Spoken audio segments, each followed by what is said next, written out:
Fox 12 Chief Meteorologist Mark Nelson joins us now to put this all in perspective 50 years later. I got lots more to add. Yeah. I got all sorts of facts and figures. A few just kind of quirky things. One is, well, I don't know if this is quirky, but this is the only case of a killer tornado within Oregon and Washington that I'm aware of in recorded history.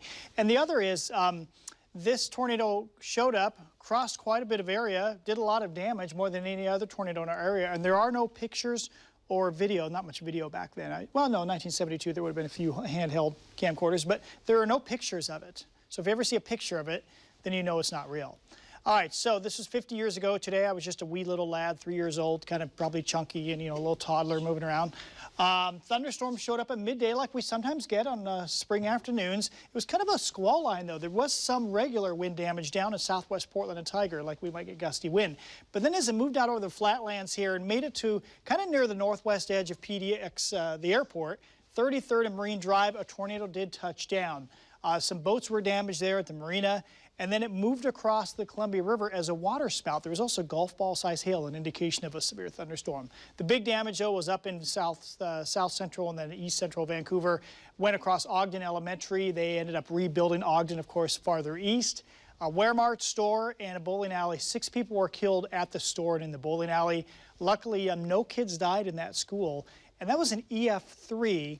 And in fact, take a look at the numbers here. In our area, since 1950, that's when official tornado stats begin, there have been 89 tornadoes, northwest Oregon and southwest Washington. 64 of those 89 have been EF0, very weak wind.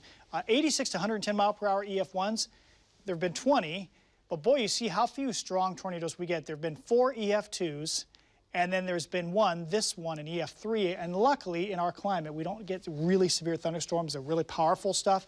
So we've had neither an EF4 or an EF5. Okay, now take a look at the sunshine, much quieter today. Temperatures right around 50 out at the beaches, wonderful weather tomorrow, and actually most of Thursday should be fantastic on the beaches as well.